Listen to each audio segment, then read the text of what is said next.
A creativity-supported music learning environment for students with intellectual disabilities by Marina Wong. In Hong Kong, students with intellectual disabilities are placed in special schools in their neighborhood according to their categories of intellectual disabilities, that is, mild, moderate, or severe intellectual disabilities. There are altogether 41 special schools for students with intellectual disabilities. Music is a subject that is offered to all students from the age of 6 to 14. According to the Music Curriculum Guide, one of the 4 major learning targets is developing creativity and imagination. Music teachers in all government-funded schools, including special schools for children with intellectual disabilities, are expected to implement school-based music curriculum that include performing, listening, and creating activities. According to the literature of creativity in classrooms, teachers can nurture students' creativity through the mini-C approach in the classroom, that is, novel and personally meaningful interpretations of creativity or personal creativity of students. Another way is through the immunization approach that can protect students' creativity from the negative consequences of extrinsic motivators such as the reward system in the school settings. According to the literature of musical creativity, the development of musical creativity can be influenced by formal and informal instructions and teachers' use of feedback on students' work. The methods or strategies for enhancing creativity in music classrooms include student engagement, autonomy, classroom environment, teacher facilitation, as well as curriculum and lesson plan development. The theoretical framework of this study consists of 2 parts. The first part is about Beghetto and Kaufman's work. In order to establish a creativity supportive learning environment, teachers should incorporate creativity in everyday teaching, provide opportunities for choice, imagination, and exploration, monitor the motivational messages being sent by one's classroom practices, approach creativity and academic learning as means to other ends rather than as ends in themselves, model and support creativity in the classroom, encourage students to share their creativity, and provide supportive feedback to students. The second part of the theoretical framework is about Tedler and Lee's work. They say that a safe, welcoming environment was essential for creativity to occur. A safe environment was defined as a space where mistakes are accepted, risk-taking is supported, students are not judged for their ideas, fearlessness is encouraged and modeled. Multiple students' perspectives are supported, and students are able to exist outside their comfort zones. Up to date, there is a lack of research to inform music teachers of the ways to nurture creativity of children with intellectual disabilities.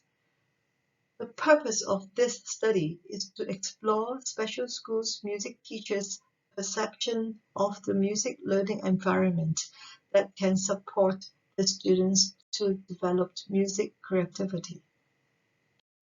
The research question of this study is, what are the elements of a music learning environment that music teachers of special schools regard as the essentials for fostering musical creativity of students with intellectual disabilities?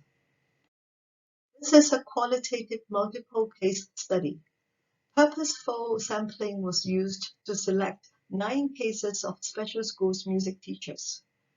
Face-to-face interviews were used for soliciting music teachers' perceptions on the characteristics of a music learning environment that they regard as the essential elements for fostering musical creativity of their students with intellectual disabilities. An identical semi-structured interview guide was repeated to all 9 cases. All interview data were transcribed and checked by the participants. All data were coded, categorized, and analyzed. Pseudonyms are used for keeping teachers' identity confidential. Here are the findings of music teachers' personal profile. Almost all of them have music education training, except Grace and Helen, who are teachers from schools for severe intellectual disabilities. Here are the findings of music teachers' perception of the essential elements of a creativity-supported music learning environment. There are altogether 5 essential elements emerged from the data.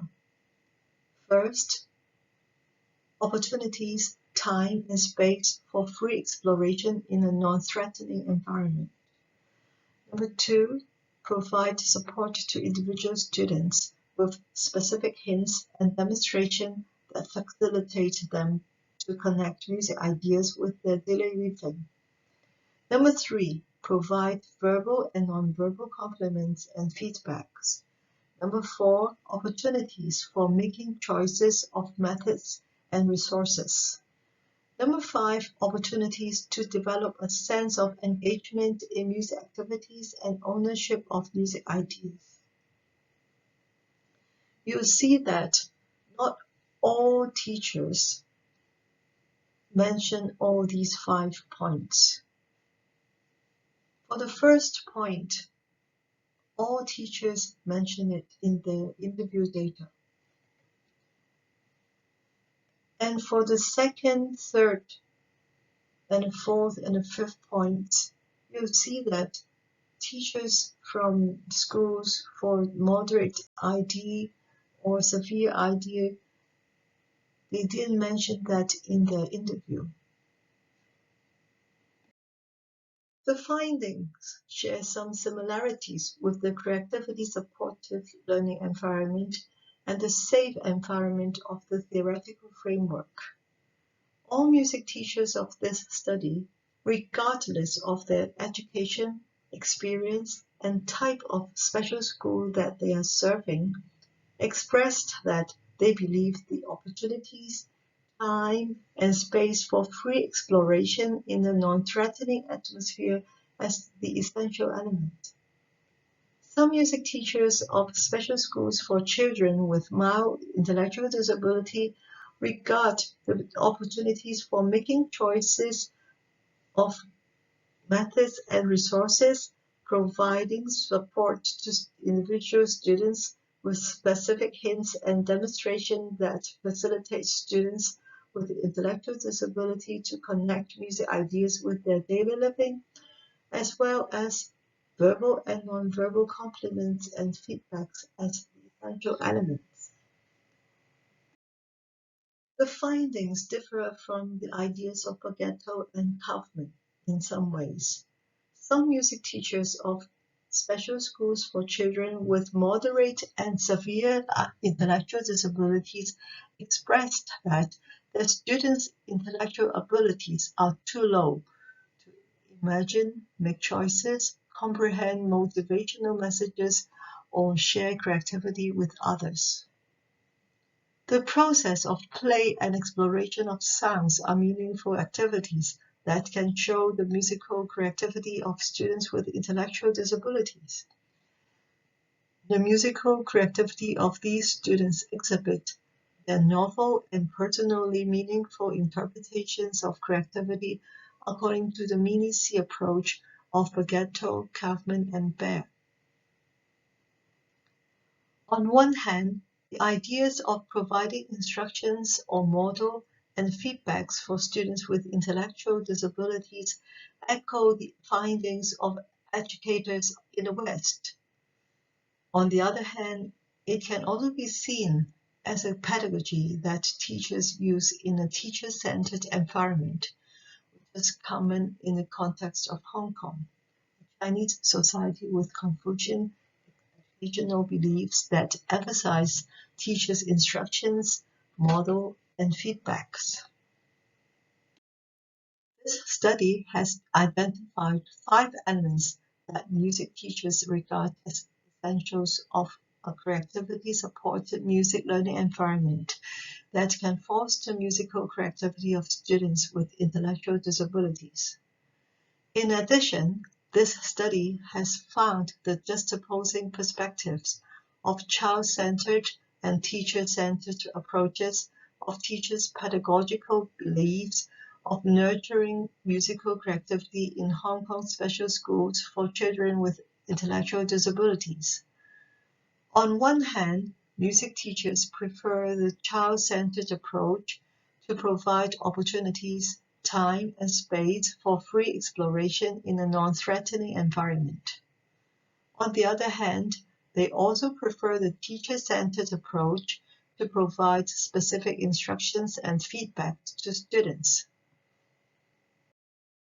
Here are the references that I have used in this presentation. Thank you very much.